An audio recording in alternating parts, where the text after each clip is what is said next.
음식회 이제 장민영 아웃플래닛 대표님, 음식을 찾아서 전국 곳곳을 누비는 음식 탐험가 대표님 모셔볼까요? 안녕하세요. 안녕하세요. 잘 네, 지내셨습니까? 그럼요. 선생님도 어떻게 잘 지내셨나요? 네, 갑자기 추워져 가지고 맞아요. 살짝 당황스럽지만 잘 지내고 있습니다. 맞아요. 제철 음식을 찾아서 이곳 저곳을 다니시고 우리에게 또 알려주시는데요. 대표님, 수확의 계절인 가을을 맞아서 어떤 음식들을 즐겨 드시나 정말 궁금합니다. 지금 맛있는 거 많이 나올 계절이었는데. 여러분들도 당연히 드시고 있는 건데 요즘에 햅쌀이 쏟아지는 계절이에요. 그래서 네. 여러분들 지금 가장 맛있을 때니까 우리나라는 밥이 주식이잖아요. 근데 너무 밥에 관심이 없는 것 같아요. 햅쌀 챙겨서 드셨으면 좋겠고 저희는 또 지역으로 많이 다니니까 시골길에서 밤을 되게 많이 주워 왔어요. 아, 그래서 네. 이번에 산에 가기도 했고 그래서 산밤도 주워 오고 했는데 저희 셰프님이 밤을 열심히 까 가지고 토종쌀에다가 밤 넣어서 밤 토종밥? 쌀밥 해 주시더라고요. 아, 이거 맛있었겠다. 밤밥이요. 우리 콩 네. 향이 넣고 뭐 너무 좋아 감자 넣고 가지고. 하는 것처럼 밤을 넣는 거죠? 네네. 맞습니다. 향이 좋다고요, 선생님? 네. 아, 토종쌀이 지금 나오는 토종쌀들이 굉장히 매력이 가지각색인 그런 것들이 많아요. 그래서 그런 거랑 또 인제 산에서 온 밤들이 은은하게 되게 달콤하게 맛있을 때잖아요. 그래서 조합이 엄청 좋더라고요. 음. 그래요. 제가 사실 어제 그 맛있는 달디단 밤입니다 하고 공동 구매하는 문자를 받았는데 거기서 이걸로 밥을 지으면 맛있다고 문자가 와서 밥에다가 밤을 넣나 하고 긴가민가 하면서 안 샀거든요.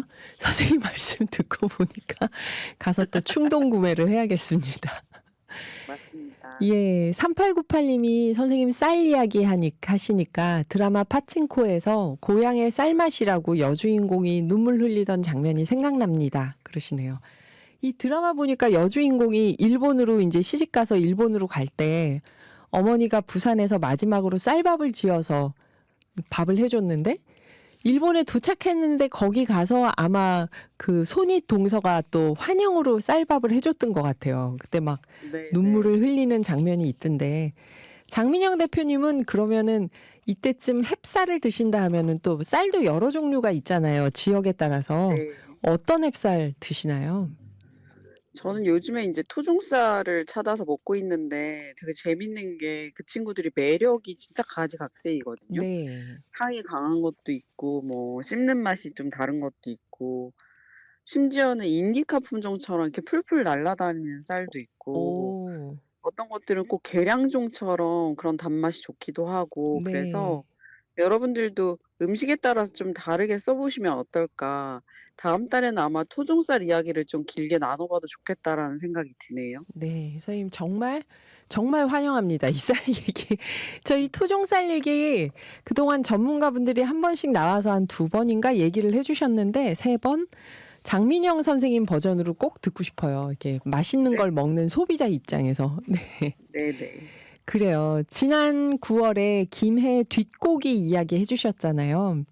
네. 고기의 특정 부위만 고집하면 다른 부위들을 버리니까 이 환경 입장에서 또 동물 사육하는 입장에서 좋을 게 없다. 우리가 맛있게 먹는 것만 기르려고 동물을 이제 사육하게 된다. 그런 염려 얘기해 주시면서 육류를 전부 다 먹는 코부터 꼬리까지 먹는 노스 투 테일 문화를 만들어 보자. 고기를 완전히 끊을 수 없다면 그런 얘기를 해주셨는데요.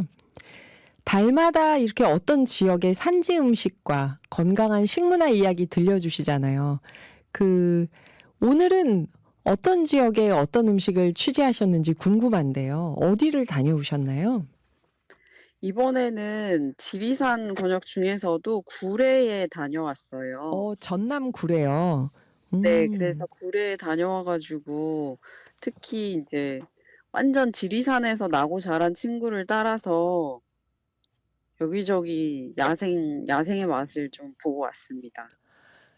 구례 지리산에서 야생에 마시면은 산나물 말고 또 지금이면 뭐가 있을까요, 지금 지금? 지금이면 딱 정말 야생버섯이 제일 아, 좋을 때여 가지고 버섯이요. 네. 네. 여러분들이 많이 송이나 능이 이런 것들은 많이 아시잖아요. 음, 아시는 야생버섯인데 네. 그거 말고도 우리나라에 정말 다양한 맛있는 버섯들이 많거든요. 물론 독버섯 조심하셔야 돼서 여러분들 전문가랑 같이 가지 않으면 도감을 봐도 드시면 안 돼요. 음, 음. 왜냐면 너무 비슷한 버섯들이 많거든요. 네. 저희는 이제 전문가분과 함께 올라 가지고 이제 안전한 버섯들만 보고 왔습니다. 아, 제가 나중에 여쭤보려고 했는데 지금 미리 여쭤보면요. 그 독버섯과 식용버섯을 어떻게 구분하나요? 이거 전문가분들이 먹어도 돼, 아니야 하면은 따라서 먹으면 되겠지만 그래도 가르쳐 주셨을 거 아니에요, 그분들이. 그냥 애초에 구분할 수 없다고 생각하시는 게 제일 좋아요. 아, 정말요. 왜냐하면 이게 독버섯이 아닌 식용버섯처럼 생겼는데 독이 있는 것들이 있거든요. 음, 그래서 절대로 뭐 "벌레가 먹었어서 사람은 먹어도 된다." 뭐 이런 말도 있고 네. 아니면 뭐 "알록달록한 게 독버섯이다."라고 하시는 분들도 있고 한데 충분히 그렇지 않은 것들도 독버섯이 많아서 음. 네. 그래서 그런 말이 있거든요. "어떤 버섯은 인생에 딱 한 번만 먹을 수 있다."라는 말이 있는데 그, 여러분 이게 독버섯이 얼마나 무서운 건지 네. 네 이야기해 주는 그런 말이라고 볼 수 아, 진짜 있습니다. 멋진 표현입니다. 어떤 버섯은 인생에 딱 한 번만 먹을 수 있다. 네. 생에 단 한 번만 허락된다고. 아니, 그래서 저희 이제 가까운 언니가 지리산 근처에서 살아요. 네. 그런데 그 마당에서 키운 나무에 버섯이 자란 거예요. 이게 네네. 송이버섯이라고 너무 소담스럽고 맛있게 예쁘게 컸는데 겁이 나서 못 먹고 있더라고요. 왜 가득 폈는데 그 버섯이 이게 네네. 식용인지 아닌지 생긴 것만 갖고는 구분할 수 없다 그러던데 동네에 아마 버섯 전문가들 많으실 거라 가지고 한번 물어보고 네. 꼭 확인하셔야 합니다. 집에서 버섯이 자라났다고 해도 그게 독버섯일 수 있는 거죠. 그럼요. 안 돼요, 안 돼요. 네. 명쾌한 말씀입니다. 그냥 버섯은 네. 구분하지 말고 네. 전문가에게 구분하지 물어보고 마세요, 먹어라. 여러분. 그래요. 선생님 또 버섯 여러 가지 종류가 있을 텐데 우리가 버섯 하면 송이버섯, 표고버섯, 느타리버섯, 마트에 가면 볼 수 있는 버섯 종류가 전부거든요. 또 요즘은 네. 뭐 송이랑 표고를 합쳐서 만든 버섯이다 하고 나오는 것도 네 맞아요. 있던데 뭐 송화버섯. 그 또 외국 버섯 중에는 트러플, 송로버섯 이게 엄청나게 비싸다. 땅속의 네. 다이아몬드다 이런 말도 있는데 이런 송로버섯처럼 우리나라 토종버섯 중에서도 아주 고급인 버섯 이런 게 있을까요? 네. 우리나라에도 너무 멋진 버섯이 많고 버섯은 아시다시피 동물도 아니고 식물도 아니잖아요. 맞아요. 그래서 굉장히 독특한 맛을 가지는 버섯들이 많거든요. 심지어는 이렇게 삶은 해산물 맛이 나는 버섯들이 있고 음. 불맛이나 조개 맛이 나는 버섯도 있어요. 오. 그러니까 정말 특이해서 끓였을 때 약간 그 고기를 끓였을 때 나오는 육수 같은 맛이 나오는 것들도 있고 네네. 정말 독특한 것들이 많고 또 생태계적 관점으로 봤을 때도 이 순환고리의 마지막 이렇게 분해를 해 주는 친구들이어 가지고 굉장히 소중하기도 하고 맛도 좋고 소중하기도 해서 제가 진짜 좋아하는데요. 음. 특히 사람들이 요즘 너무 트러플만 좋아하셔 가지고 네. 바다 건너지 않아도 우리나라의 뭐 먹버섯, 까치버섯이라고 부르는 그런 버섯들도 향이 굉장히 독특하고 매력이 있고요. 많은 분들이 밖에서 모래버섯 많이 수입해서 쓰시는데 곰보버섯이라고 우리나라에도 나오고 있고 그리고 이 정말 끝도 없는데 그 외국에 나가면 샹트레이라 그래 가지고 지롤이라고 해서 그렇게 먹는 버섯도 우리나라에 실제로 있고요. 그래서 네. 밖에서 있는 것들이 우리 주변에 다 있는데 잡버섯이라고 모르는 분들이 너무 많기도 하고 아, 우린 혹은 잡버섯이라고 해 버린다고요? 네. 우리나라에서만 먹는 독특한 버섯들도 너무 많고 그래서 실제로 저희 셰프님이 양식을 할 때 되게 야생버섯 많이 사용하시는데 네. 너무 매력이 있어요, 아. 너무. 네, 오늘 기후미식회 제철 음식을 찾아서 전국 곳곳을 누비는 음식 탐험가 장민영 아워플래닛 대표님과 우리나라 토종 버섯에 대한 이야기 들어보고 있습니다. 아까 1부에서 장민영 대표님이 얘기해 주시는 버섯 이름들이 참 예뻤는데요. 그런 네. 버섯이 있나 싶은 이름들이 막 나왔었는데 꾀꼬리 버섯, 또 아까 말씀하실 때 까치버섯이라고 하셨죠. 네네. 까치버섯, 쌀이버섯, 곰보버섯 이런 이름 얘기해 주셨는데 이렇게 기억에 남는 야생버섯으로 어떤 버섯이 또 있으셨나요? 저는 사실 그 어렸을 때부터 야생버섯을 되게 많이 먹었어가지고 그래도 탈이 안 나셨나요? 그래서 저는 말하자면 그러니까 어렸을 때부터 여러분 그것도 아시죠? 독도 조금씩 쌓이면은 면역이 조금씩 생기는 거. 그래서 네. 저는 웬만한 그런 그러니까 독버섯 말고요. 이렇게 식용버섯도 이런 미세한 독들이 있어서 우려 먹어야 되는 것들이 있거든요. 네, 바로 네. 먹어도 되는 것들이 있고 우려 네. 먹어야 되는 것들이 있는데 그런 거에 저는 좀 강한 편이에요. 근데 음. 옛날부터 이런 걸 드시지 않았던 분은 한꺼번에 많이 드시면 막 죄송해요. 죽습니다. 이런 네. 건 아니고요. 화장실을 굉장히 많이 들락거릴 수 있어요. 그래서 아. 대 아무튼 저는 그래서 인제 계절별로 이렇게 가을이라고 해도 가을의 시작부터 가을의 끝까지 이렇게 차곡차곡 먹는 버섯들이 좀 있었거든요. 그래서 아, 네. 네. 꾀꼬리버섯으로 시작을 해서 네.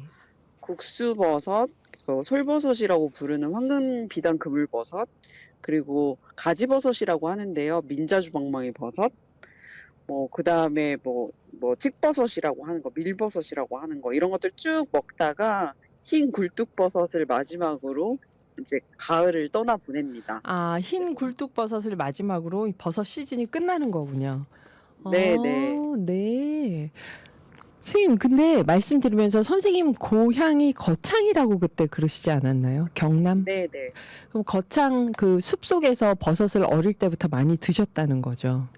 네, 저희도 그 덕유산이 아, 있으니까 덕유산. 네. 버섯이 굉장히 많기도 하고 인근 지리산이나 이런 곳에서 가야산 이런 곳에서도 굉장히 버섯이 많이 나오니까 어렸을 때부터 되게 많이 먹었고 아버지께서 엄청 좋아하셔 가지고 음.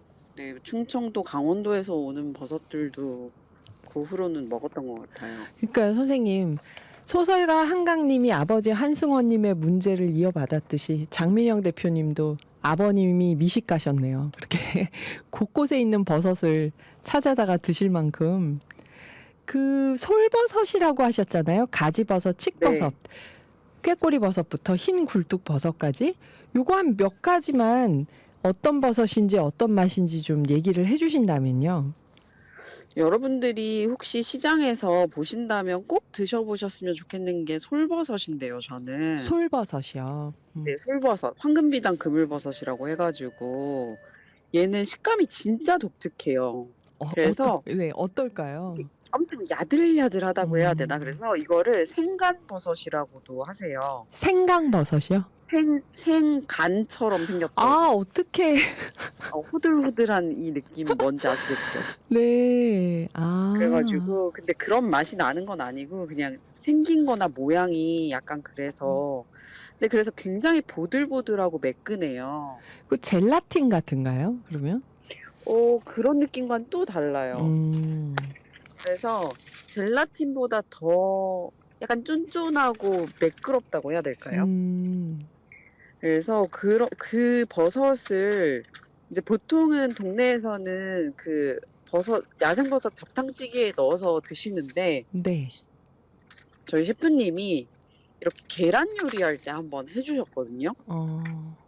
계란찜처럼 이렇게 야들야들한 음식에. 해주셨는데 예. 너무 맛있는 거예요. 너무 잘 어울리는 거예요. 그 어. 부들부들한 식감이랑 그래서 그런 것들 한번 드셔보시면 어떨까. 네, 여기 밀라노님이 완전 복 받으신 장민영 미식가님 그러셨는데 그 아까 윤나무님이 댕구알 버섯이 있다는 얘기도 하셨어요. 댕구알 버섯이 뭔지 혹시 드셔보셨나요? 제가 지금 잘 못 들어가지고 댕구알 버섯. 뱀부알 버섯이요? 댕구알이요. 가나다 댕구알. 강 아, 네, 알겠습니다. 대구, 생선 이름 대구 할 때 그 대구의 댕구알. 아, 아, 댕구알이요. 네네. 그거 약간 그 사투리로 말씀하신 거 아닌가 하는데 네. 그 약간 그 뭐라 그러지? 닭버섯처럼 생긴 거나 큰 구슬 알버섯처럼 생긴 것들을 그렇게 얘기하는 것들이 많거든요. 아, 동그랗고 크면 댕구알이라고 한다고요. 근데 댕구알 버섯이 있을 거고 그거를 음, 실제로 지금 말씀하신 건지는 잘 모르겠어요. 그래서 음, 동그랗게 이렇게 나오는 거여가지고 음. 이건 아마 다른 나라에도 되게 많다고 들었거든요. 아, 댕구알 버섯이요? 네네. 저는 오늘 처음 들어봐서. 아, 그렇구나. 이렇게 다양한 버섯이 아까 버섯은 균사체 균류여서 동물도 식물도 아니어서 해산물 맛도 나고 고기 맛도 나고 정말 다양한 맛이 난다 그러셨는데요. 그 장민영 대표님이 가장 좋아하는 아주 많겠지만 다양하게 좋아하시겠지만 좋아하는 버섯은 그럼 솔버섯인가요? 이렇게 말씀하시면 곤란해요. 그 오늘 퀴즈에 나왔던 꾀꼬리 버섯은 우리나라에서 우리나라 음식으로 요리를 해 먹는다면 보통 어떻게 먹어야 맛있을까요? 그게 이제 제가 이제 말씀드렸다시피 가을이 시작될 때, 여름이 끝날 때 많이 먹는데 우리나라에서는 걔를 들기름에 이렇게 볶거나 해가지고 애호박이랑 고추를 넣어가지고 볶아서 많이 드시거든요. 네. 그래서 말하자면 그러니까 약간 호박나물 만들듯이 그렇게 생각하셔도 어, 돼요. 그래서 어, 그렇게 먹는 게 지리산 권역에서 가장 평범하게 먹던 거고 거기에 멸치 육수를 갖다 부으면 그 찌개라고 생각하시면 되거든요. 음, 딱 생각하시는 그 맛. 음. 그래서 저는 어렸을 때 거기 소면 많이 넣어서 먹었었어요. 와, 비벼 먹기도 맛있었겠다, 진짜. 하고. 네. 네. 이렇게 볶아주시면은 그걸 이제 비빔국수처럼 소면을 이제 비벼서 먹고 네. 찌개를 끓여주시면 이제 국수를 물국수처럼 말아 먹고 제가 먹고, 면을 좋아해가지고 근데 그게 이제 커서 보니까 서양 요리로 파스타를 그렇게 해 드시더라고요. 그러네요. 파스타가 네, 그렇네요, 진짜. 네, 그게 음, 이제 향이 그런 밀가루 음식과 만났을 때 굉장히 잘 어울리는 것 같아요. 꾀꼬리 그래서 버섯. 바다 건너도 뭐 비슷하게 드시는구나 이렇게 생각했는데 기름에 볶거나, 네. 네, 맞아요. 거기는 올리브 오일에 볶으니까. 맞아요. 그래요. 저희가 음악 한 곡 듣고 또 대표님과 계속 버섯 이야기 나눠보겠습니다. 네, 선생님, 우리 버섯으로 보통 볶아서 먹거나 전골을 하잖아요. 그리고 네. 아니면은 뭐 여러 가지 요리에 중간중간에 집어넣거나 아까 뭐 계란찜처럼. 근데 이 버섯 전골하고 야생 버섯으로 찌개를 만들어서 드신 거하고 좀 많이 다른가요, 그게? 아, 보통 야생버섯 찌개가 조금 더 요즘 진한 것 같은데요. 음, 어쩔 수 없이 캐릭터가 엄청 강한 아, 친구들이잖아요. 네. 네, 근데 재밌는 거는 그렇게 좀 진한 양념에 혹은 얘를 뭐 염장했다가 쓰시기도 하고 막 이런데 네. 자기의 캐릭터를 하나씩 다 가지고 있어요. 각 그래서 버섯들이. 어떤 분들은 이제 좀 아쉽다. 이렇게 진한 육수, 그러니까 진한 양념에 좀 가려지는 거 아니냐라고 말씀하시는데, 전 오히려 얘가 조금 더 옅은 육수에 들어갔다면 보통 사람들은 좀 너무 힘들 수도 있겠다라는 아, 생각이 들 맛이 너무 정도로, 강해서. 네. 오. 그게 억눌리는, 양념에 억눌리는 게 아니라 어우러져가지고 좀 매력이 있는? 그래서 저는 산지에 갈 때마다 그래도 꼭 한 번씩 먹는 것 같아요. 야생 버섯찌개요. 네. 아, 저도 진짜 먹어보고 싶네요, 그런 거. 여기 밀라노 님이 이탈리아에서 버섯 많이 먹죠. 볶아서 전체로도 먹고, 부들부들한 넓은 면을 뽑아서 섞어 먹기도 하고, 산에 가면 산 타는 분들이 채집한 각종 버섯이 킬로그램당 팔리는데 저렴하지 않아요. 비가 살짝 오면 버섯이 올라온다고 기다렸다가 나서던 친구들이 있었고요. 바로 앞에 없었는데 순식간에 나타나거나 감쪽같이 사라졌다는 재밌는 얘기 많이 들었어요. 선생님도 산에서 그 버섯 채집할 때 그랬나요? 비가 오거나 그러면 갑자기 나타나거나 사라지거나? 맞아요. 어, 왜냐하면 산행을 이번에 할 때도 어떤 다른 상권 아저씨를 만났는데 네. "내일 굴에 비 소식이 있으니 네. 2-3일 후에는 원하시는 버섯이 훨씬 많이 올라올 거다."라는 말씀을 하시거든요. 그러니까 음. 그 약간 죽순이랑 비슷한데 우후죽순이라는 말이 있잖아요. 비 온 맞아요. 뒤에 마구 아. 솟아올라 가지고. 네. 버섯은 이 기온과 습도가 굉장히 중요하거든요, 균사체니까. 네. 그래서 너무 더우면 녹아버리고 음. 또 비가 너무 많이 와도 안 되고 적당한 그 온도와 습도가 필요해요. 그래서 올해 사실은 야생버섯을 인제 직업으로 채취하시는 분들은 엄청 울상이에요. 아 너무 더웠어요. 여름이 아. 너무 덥고 길었어 가지고 지금 얘네들이 이미 나왔어야 됐는데 나오지 음. 않는 거죠. 음. 그리고 나와도 너무 작다거나 실제로 저희가 뭐 어떤 쌀이버섯은 되게 통통한 애도 있었는데 그 네. 삐들삐들한 그런 친구도 만났었거든요. 음. 그래서 네. 그래요. 아 이게 균사체니까 습도하고 열기에 따라서 그럴 수 있겠네요. 네 맞습니다. 그 또 전남 구례 하면 오일장이 유명하잖아요. 구례 오일장은 어땠나요?